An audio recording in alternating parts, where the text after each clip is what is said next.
Boltzmannen fisika estatistikoa eta moduen batez besteko energia. Izatez, gorputz beltzaren erradiantzia kalkulatzeko ezinbestekoa dugu moduen batez besteko energia kalkulatzea. Eta horretarako, erabiltzen dugu Boltzmannek garatutako fisika estatistikoa. Hementxe dugu Boltzmannen argazkia. Bera, fisikari austriarra da, ikusten duzuenez, 19. mendearen jaio zen, eta hil egin zen 1906an.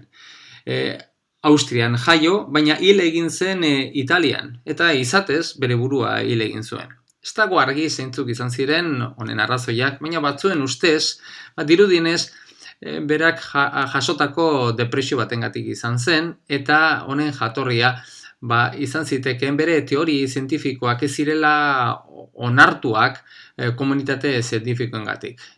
Agian holakoa izan daiteke. Boltzmannek arlo diferentetan egin zituen ekarpen nagusia, baina batez ere fisika estatistikoarekin dago lotuta bere ekarpen nagusiak, adibidez entropiaren kontzeptua, eta bar.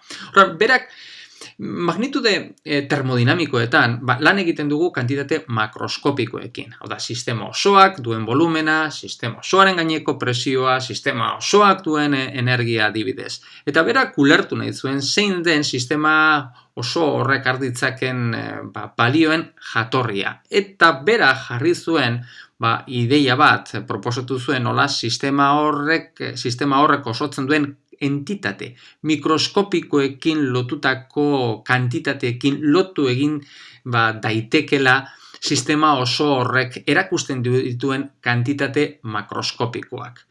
Beraz, bera jarri zuen hipotesia da sistema osoak atomoz edo entitate mikroskopikoz osotuta dagoela. Eta sistema osoaren energia adibidez, entitate horiek, entitate bakoitzak arditzaken energien funtzioan jarditzakegula. Ze gertatzen da? Entitate mikroskopiko horrek arditzaken balioak oso diferenteak izan ditezkela. Eta guk ezin dugu esan zein den entitate mikroskopiko horrek hartuko duen energien balioa zehaztasunez. Energi balio diferenteak arditzaken. Baina, berak horretarako erabiltzen zuen fisika estatistikoren kontzeptua. Orduan, naiz eta ezin izan zein den partikula bakoitzak duen zehaztasunez duen energia, bai esan dezakegula, eta hori zen bere ideia, energi hori izateko probabilitatea. Eta probabilitatearen adierazpena bere ekarpena da, Maxwellekin batera, adierazpen honen proportzionala izatea. Hau da, energia izateko probabilitatea dala ber minus energia zati KT, non T hori temperatura den, eta K hau da Boltzmannen konstantea, berak garatutako konstantea dugun kantitate honen proportzionala. Hau da, Boltzmannen konstantea dugu 1,3806 bider 10 ber minus 23 joule zati Kelvin. Beraz, magnitude partikula bakoitza duen energia ezin dugu esan, baina bai esan dezakegula, bai atera dezakegula zein den energia hori dagokion probabilitate, eta probabilitate honekin azterpen estatistikoak egin ditzakegu, adibidez, batez besteko energia kalkulatu eta horrelakoak. Orduan, probabilitatea honen proportzionala izatea esan nahi du, gure probabilitate osoa izango dala, konstante bat bider ber minus zati KT hori. Orduan, gure lehenengo helburua izango da, probabilitateen zentzua izateko, ikusi behar dugu zein den, hementxe daukagun konstante horri dagokion balioa. Lehenengo eta behin. Gure helburua izango da, hementxe erabilitako, Boltzmannek erabilitako kontzeptua, partikuletarako egokitako kontzeptua, baita aplikatzea, eta hori da hurbilketa klasikoan, eta baita beste hurbilketetan egiten den gorputz beltzaren erradiantzia aztertzeko egiten den hurbilketa da, gorputz beltzaren barruan izan ditzakegun alako modu normal bakoitzak partikula bat bezala kontsideratzea. Orduan, partikula modu bakoitzak izan ditzaken energia, azken finean modu bakoitzarekin lotutako intentsitatea printzipioz edozein bat izan daiteke. Azken finean intentsitatea modu horrekin lotutako intentsitatea eremu elektriko, modu horrekin lotutako eremu elektrikoaren amplitudearekin egongo da lako erlazionatuta. Eta amplitudea edozein bat izan daiteke. Hori bai berriro hementxe aplikatuko duguna izango da hementxe Boltzmannek aplikatutako edo garatutako probabilitatea.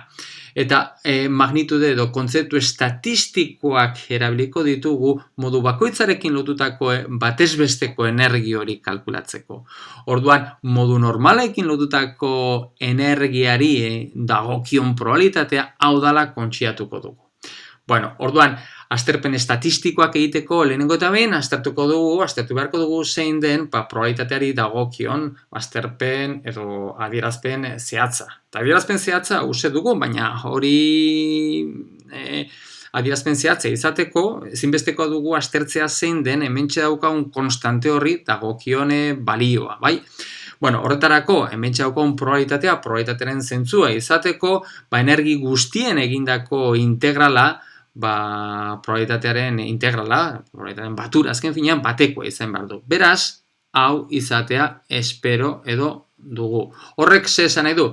Bueno, integrala zerotik infinitora, azken finean moduen energia negatiboa ezin delako izan, ze moduen energia eremu elektrikoaren amplitudearen modularen karratuarekin lotutako dagoelako, orduan energia zerotik infinitora izango dugu, eta hori dela eta orduan, hementxe daukagun integrala da kalkulatu beharko duguna, hementxe dagoen A horren balioa kalkulatzeko. Bueno, beraz horretarako egiten dugu hementxe dagoen integrala, oso simplea dugu, bakarrik dugu esponentzialen integrala, hau da zerotik infinitora, hau da, ateratzen zaiguna, eta hau da batekoa izan behar dana. Beraz, A-ren balioa da K biderte. Beraz, hau izan da, badaukagu, zein den daukagun, probabilitatearen adierazpena hause dugu.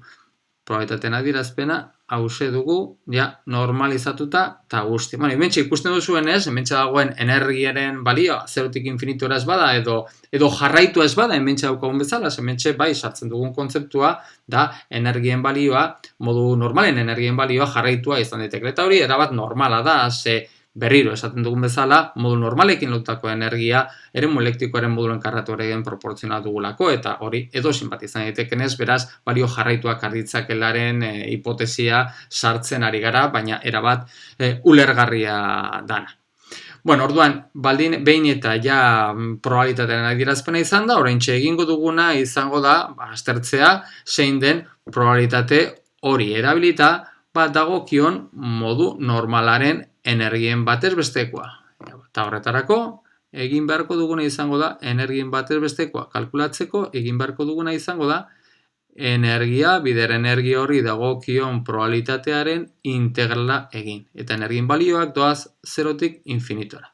Beraz, ordezkatzen badugu, probabilitateari dagokion adierazpena, da bat zatikate, integrala zerotik infinitora ber minus zatikate diferentziale. Beraz, hau da egin beharreko integrala. Integrala hau egitea oso simplea da.